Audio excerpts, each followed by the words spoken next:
RMC. Alain Marchal, Olivier Truchot et les Grandes Gueules.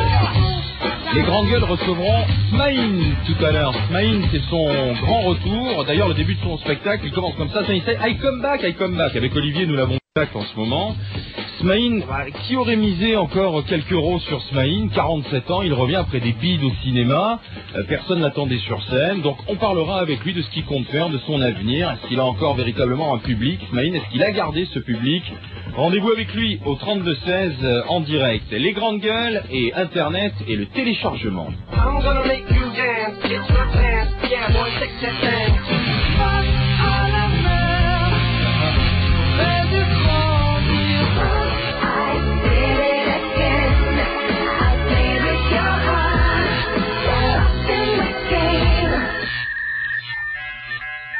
Le téléchargement sur Internet, aujourd'hui, on le sait, ceux qui gratuitement prennent de la musique, prennent des jeux vidéo, prennent des films, sont devenus des délinquants et un professeur de 28 ans, un prof, se retrouve devant la justice. Le jeune prof de lettres qui avait téléchargé l'équivalent de 600 albums sur un site d'échange sur Internet, 1500 € d'amende requis contre ce prof internaute qui avait donc copié de la musique sur Internet d'une façon illégale puisque c'était gratuit. Il s'appelle Alain Odoz, il a 28 ans et il est prof de lettres dans un lycée en région parisienne et c'est vrai qu'il a été surpris parce que c'était au mois d'août et les gendarmes ont débarqué chez lui. Lui ont confisqué son ordinateur, ses CD gravés, il y avait 185 CD gravés, et il s'est retrouvé devant un tribunal. Alors le résultat le verdict sera prononcé le 2 février 2005. Mais c'est vrai que lui comprend pas, parce qu'il a bien l'impression que dans cette histoire, c'est un bouc émissaire.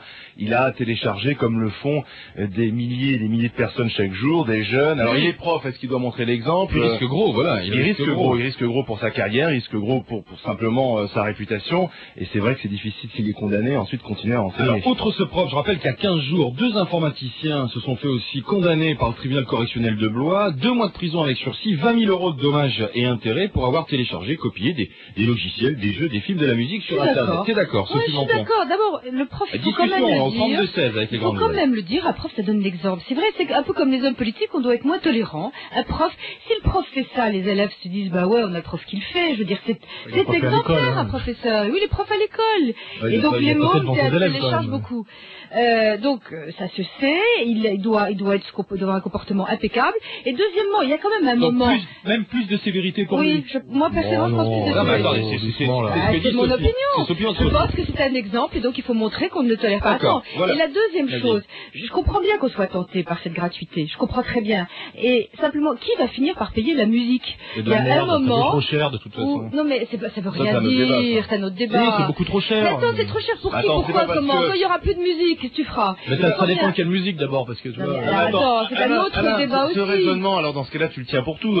Cette voiture est trop chère. Donc mais moi, quand quelqu'un achète un de mes bouquins, il le passe à 10 personnes. Vous avez posé la question? Quand on médite en livre de poche, je crois que je touche 2 francs par livre. Vous voyez? Le livre, c'est un truc, on gagne pas d'argent. Il y a une disproportion énorme entre tout ce qui touche au show business et ce qui touche à la culture classique. Le sujet est pas là, de toute façon, un prof gagne très peu d'argent. S'il veut réellement avoir une discothèque aujourd'hui parce qu'il veut tuer de la musique, et ben ça coûte plus de 15 € un disque. C'est interdit par la loi. Terminé. C'est accessible. Il y a toute la technologie qui est en vente et ça se fait tout seul. T'es jaloux là? Non, je suis pas du tout jaloux. Je suis jaloux des démagogiques qui sont contrôlées. Je trouve que c'est démagogique.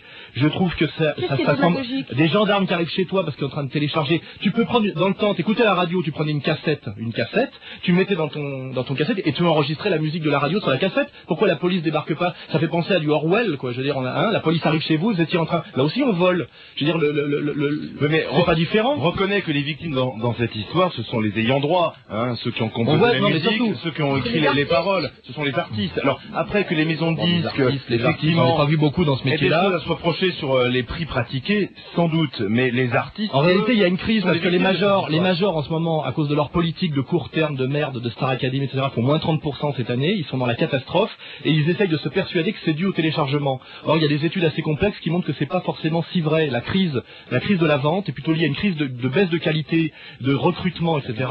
Et je trouve que cette affaire-là, évidemment, bon, il y a des problèmes de légalité, etc. Mais quand on voit que les gendarmes débarquent chez un mec parce qu'il télécharge de la musique, c'est vrai que c'est violent. Et que là, on balance son nom et son prénom à la radio, ce qui est quand même un truc de délation. Dans le journal aussi. Et qu'on va essayer de rayer l'éducation nationale. mal. Je suis désolé, il aurait mieux valu qu'il tripote des gosses, visiblement. Ça aurait été mieux. Karim Zeribi. Je vous en prie, vous mélangez tout, là. Je pense qu'il y a deux débats, là. Il y a effectivement, il faut éviter le piratage, autant que possible, parce que c'est un business, quand même, qui est en train de couler. Et je pense pas que boss et donc qui en vivent, donc il faut qu'on pose un cadre bien précis pour éviter ça. Je veux dire, ça paraît évident. Je veux dire, sinon on veut tuer un business, quoi. Faut le dire clairement. Moi, je trouve que si on tue le business de la musique, on verra à nouveau de la bonne musique. Je crois pas. Ça n'apporterait pas de solution. Quoi, par exemple, tu dis, ça c'est le premier point. Le deuxième, ce que je trouve regrettable, c'est qu'on veut faire tellement un exemple de ce professeur, et c'est qu'on lui impute presque tout sur la tête. On le laisse. Il n'est pas marqué dans la loi, on le laisse dans les médias. On le laisse dans les médias. On le laisse dans les médias. On peut venir les gendarmes chez lui. Là, je trouve effectivement. Ça, je viens de le dire, donc on va le dire 2 fois. On va trop loin. Il n'est pas marqué dans la loi qu'un prof doit avoir une justice d'exception plus grave pour lui parce qu'il est prof. On n'a pas dit ça. Si, c'est ce qu'on est en train de dire là. Mais non, au contraire, on est en train de dire qu'on trouve que on fait un exemple trop lourd et trop fort sur ce type-là. La loi ne fait pas des exemples. C'est tout. Non, je suis désolé. Elle est égalitaire. Par contre, moi, là où je voudrais dire, quand Sophie elle dit un professeur doit plus montrer l'exemple. Attendez, ce débat-là. Un homme politique aussi doit plus montrer l'exemple. Un fonctionnaire de police, un juge, un parent aussi. Tout le monde doit donner l'exemple. Donc si on oui, alors. Donc je vois pas un professeur. Je voudrais juste dire que d'abord on ne mélange pas les choses. Je trouve insultant de comparer ce genre de choses à la pédophilie dans les écoles. Je trouve qu'il y a un problème économique qu'il faut régler. D'autre part, il y a un problème d'un acte illégal qui est fait ostensiblement en toute connaissance de cause. Ça doit être puni. Qu'on le cite, je suis pas d'accord. Sophie, la question est de savoir si c'est la bonne réponse. Est-ce que la bonne réponse pour lutter aujourd'hui contre le piratage et contre un phénomène effectivement qui fait du mal à une industrie, alors après on peut la dénoncer, cette industrie, mais elle existe et il y a des emplois derrière, des gens qui travaillent et qui sont sincères dans leur façon de travailler, et c'est un boulot. Hein. Alors est-ce que c'est la bonne réponse de prendre un type, de le foutre devant le tribunal, devant les caméras, et dire ah là c'est pas bien ce qu'il a fait. C'est pas terrible, mais t'as trouvé autre chose? D'abord c'est pas légal, donc il faut punir les gens. Si tu les piques pas, ça va. On n'a pas trouvé autre chose, mais il faut que de l'autre côté, comme le disait aussi Olivier, il faut que l'industrie du disque et l'industrie du cinéma réfléchissent aussi à une vérité. Elle a du mal quand même, parce que nous avons reçu ici Pascal Nègre notamment, et quand peut donner des leçons, lui, le patron d'Universal, c'est du talent. Et quand tu lui parles effectivement aujourd'hui des nouveaux produits à apporter sur le marché, de la baisse du prix du disque, ça ils ne veulent pas en entendre parler. La baisse du prix, ils veulent pas en entendre parler. Moi je ne suis pas d'accord avec l'argument d'Alain Soral qui nous dit bah oui mais le CD c'est trop cher donc c'est normal d'aller le chercher gratuitement sur internet. Dans ce cas-là, quand tu vois une belle voiture, moi j'ai des belles voitures, j'aimerais bien les avoir, je peux pas les payer. C'est pas vrai, parce que voler une voiture c'est vraiment un acte. Il y a un acte de délinquance objectif, alors que là, la technologie est là. Vous êtes sur Internet, vous surfez, il y a un site, vous allez dessus, boum, vous téléchargez. Attends, en nombre, si tu le fais pour toi, déjà c'est pas pareil. Il y a pas ce frisson de la délinquance. Je suis désolé, le mec est même étonné. Là, tu as le confort de le faire à la maison, tranquillement, chez toi, sur ton siège. Non, il a fait à 400 exemplaires. Moi, je sais pas le faire, alors je peux pas le faire, c'est trop compliqué. De la délinquance. C'est pour de la revente. C'est pas comme aller crocheter une serrure. Non, mais par exemple, quand tu passes dans ta rue, tu as l'épicier qui a mis ses fruits et légumes comme ça en étalage, tu ne voles pas parce que tu peux le faire. C'est facile à prendre. Est-ce que vous ne faites pas, vous télécharger? J'aimerais que les gens appellent pour dire combien de gens en France téléchargent. Alors à titre personnel et en nombre, c'est déjà pas pareil. Faites-vous partie de cette nouvelle délinquance aujourd'hui? 3216, rmcinfo.fr, les SMS au 61 036. Combien de milliers de titres avez-vous sur votre ordinateur? Le téléchargement à bon marché qui rapporte bien sans charge, me dit-on déjà par SMS. Et puis, Kamel de Lyon, trouvez-vous normal qu'on condamne ceux qui téléchargent et pas ceux qui font aujourd'hui les ordinateurs et les lecteurs DivX et autres MP3 qui servent à les lire? Non, c'est une connerie de dire ça. C'est pas parce que non, mais on n'a pas le droit d'avoir un cran d'arrêt, par exemple, mais il y en a plein les vitrines des magasins dans les quartiers chauds, par exemple. Ça va toujours scandaliser, ça. Vous baladez au Hall, vous avez une vitrine de marchand de jeans, et ils vendent des couteaux à cran d'arrêt pour tuer des gens. Et ben, on a le droit de les acheter, on n'a pas le droit de les avoir. Je trouve qu'à un moment donné, un ordinateur n'est pas une arme. Non, mais c'est malhonnêteté que toute la technologie est à disposition. Non, si c'est à disposition, c'est pas pour ça que tu voles et que tu tues, enfin. Non, mais il n'y a pas un moyen d'empêcher le téléchargement techniquement? Sophie de Menton, Karim Zeribi, vas-y, avant que l'on écoute Pierre. Parce que je pensais que tu voulais intervenir.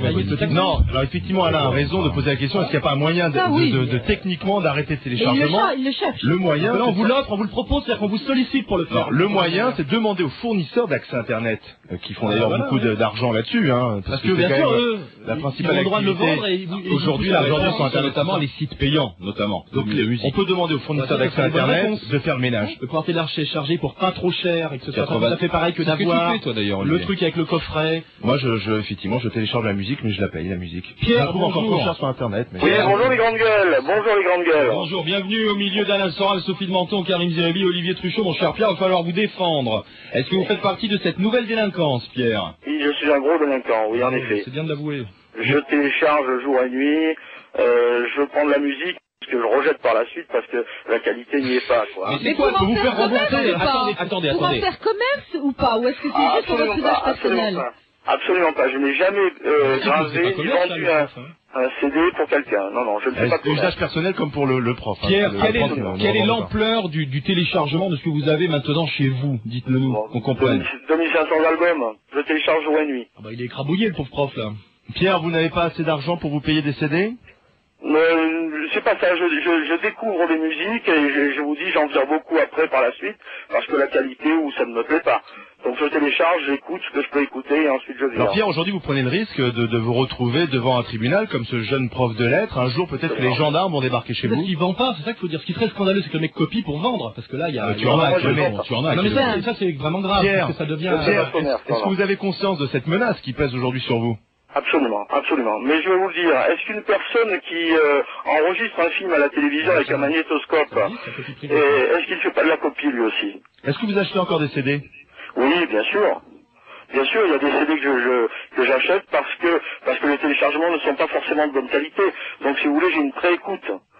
Mais vous sélectionne. Ouais. Pierre, vous faites ça avec ce qu'on appelle le système du peer-to-peer, c'est ça? Le système peer-to-peer, avec une petite astuce, parce que bon, comme je sais qu'il y a actuellement, on est un petit peu poursuivi, donc j'ai une petite astuce. Parce qu'on peut vous pister effectivement aujourd'hui, vous savez. Par l'adresse IP de l'ordinateur. Bon, j'ai un petit logiciel qui change l'adresse IP toutes les 5 minutes. Mais dites-moi Pierre, si jamais effectivement on pouvait télécharger de la musique pour 10 centimes d'euros au lieu de 99 centimes d'euros, et si le prix du CD baissait, est-ce que vous téléchargeriez moins gratuitement? Ah non, je pense que si j'avais des enregistrements de qualité pour 10 centimes d'euros, je pense que je paierais. C'est impossible. Mais le problème, Pierre, c'est que... Pourquoi on ne met pas en tôle les gens qui ont un magnétoscope et qui enregistrent des films qui passent télé? Écoute, la loi, c'est ce que ça veut dire, la loi, respecter la loi, excusez-moi. La loi, c'est les hommes qui la font, c'est pas Dieu. Non, mais c'est interdit. Mais c'est interdit par la loi. Alain reconnaît quand même que c'est ubuesque. La musique, elle se fait pas gratuitement. C'est qu'à un moment donné, si tout est gratuit, il n'y aura plus de musique. Comment tu les payes, les musiciens? Comment tu payes? Non, mais la solution qui consiste à faire traquer par des gendarmes des gens qui enregistrent en doute chez eux est stupide. C'est juste interdit. Et la preuve d'une crise. C'est quoi ta solution, toi? D'abord que quand on achète un CD, il y a un plus produit qui fait qu'on a envie de l'acheter, qu'on sait pourquoi on paye, et qu'on puisse charger pour pas très cher. D'abord, effectivement, pour découvrir des musiques, parce que moi, on me dit le dernier disque, machin, est bien, je l'achète, ça me coûte 130 balles. Il y a un premier morceau que j'entends la ok bien, le reste c'est que de la merde, je me suis fait voler 130 balles. Et ben, il y a une telle crainte aujourd'hui de se faire arnaquer qu'on n'achète plus rien. Or, de pouvoir écoutez d'abord, et peut-être à la limite qu'il y ait il faudrait trouver des espèces de... Pourquoi tu dis c'est subjectif, Karim? Parce que ses goûts ne sont pas les miens, ne sont pas les tiens, et ce que lui peut trouver de la merde, moi je peux le trouver très bien. Il faut se servir d'internet comme moyen d'amener les gens à acheter des disques, ou comme moyen de les payer moins cher. Mais une opposition frontale à ce délit qui est incontrôlable de manière brutale et stupide et contre-productive. Je fais appel à votre intelligence. Tu as des artistes aujourd'hui qui essayent d'innover, comme par exemple Colchen que nous avions reçu ici, Olivier, qui en plus du CD, de l'autre côté du CD, fait un DVD avec un petit making-of de son album. Ça reste au même prix. Tu as des artistes qui, sur 3 chansons, mettent les clips. C'est de plus en plus. Et c'est vrai que c'est un plus produit. Il y a même des mecs qui mettent des chansons à télécharger exprès pour que les gens la téléchargent, aiment bien et achètent le disque après. Mais vous confondez deux problèmes. Je suis d'accord avec vous sur les moyens de faire chose de plus intelligent. En attendant, c'est interdit. C'est la loi. On punit les gens qui dérogent à la loi. C'est une chose interdite que les gens font toute la journée. C'est basique. C'est la loi. Donc on punit les gens qui dérogent. Quand un chanteur célèbre fait l'apologie de la cocaïne dans un journal qui s'appelle Le Monde, les flics débarquent pas chez lui. Quelques mails parce qu'on a énormément de réactions sur Internet. C'est normal. Ça, c'est gratuit. rmcinfo.fr. Il y a Romain, par exemple, qui nous dit: pouvez-vous m'indiquer le texte qui interdit aujourd'hui le téléchargement? Le code de la propriété intellectuelle interdit cela sur les logiciels, mais il n'y a aucun texte précis sur les autres œuvres. Si vous pouviez me démontrer le contraire. Et effectivement, Romain pose peut-être une bonne question. On va chercher. Serge, il est possible aujourd'hui d'agrémenter les CD avec des vidéos, des bonus, en augmentant la qualité du rapport qualité-prix des CD. Cela pousserait les gens à acheter des originaux originaux plutôt que de télécharger. C'est ce que dit Alain Soral, donc. Et puis Jean-Pierre, il reprend l'argument que je développais tout à l'heure. Y a-t-il une différence entre prendre 3 pommes qui sont dans un étalage sur un trottoir devant une boutique, fruits et légumes, et télécharger de la musique? Dans un cas, on voit notre geste, dans l'autre cas, on ne le voit pas. C'est vrai, c'est pas parce que la délinquance, tu la fais pratique chez toi, que ce n'est pas de la délinquance. Karim, toi, tu mettras en garde tes enfants qui vont devenir ados, qui vont peut-être aller surfer sur Internet pour qu'ils téléchargent de la musique. Tu les mettras en garde ou pas? Mais bien entendu, moi j'essaie autant que possible de ne pas mettre en porte-à-faux avec la loi. Hein. Si la loi stipule que c'est interdit, pourquoi Karim? Hein? On sait pourquoi Karim? Tu parles avec un handicap. Moi, je m'appelle Karim, il faut faire attention. Devant son ordinateur, il n'y a pas d'élite faciès. Merci d'être mon avocat, Alain, mais non, je ne subis pas le fantasme du délit faciès. En plus, le pauvre prof avait été d'origine maghrébine. Je suis sûr que si on trouve ça séduisant et toutes les femmes t'agressent. Tu parles. Karim Zeribi, Sophie de Menton, Alain Soral, l'entraîneur de boxe. Karim Zeribi, l'homme qui a failli devenir footballeur professionnel. C'était limite, mais qui est aujourd'hui toujours fan de foot. Pour parler de la sécurité dans les stades. Réunion cet après-midi chez le ministre de l'Intérieur, Dominique de Villepin, avec tous les acteurs du foot. Proposition du ministre de la Justice, Dominique Perben, la semaine prochaine pour éradiquer la violence et le racisme, avec notamment le droit de fouille pour les stadiers qui pourront fouiller les spectateurs qui viendront au stade, et puis peut-être aujourd'hui la carte d'identité et l'exclusion, pourquoi pas, pendant plusieurs années ou à vie des stades s'il y a un acte de délinquance. D'accord, pas d'accord? Les grandes gueules avec vous au 32-16. Alain Marchal, Olivier Truchot et les grandes gueules. Écoutez RMC.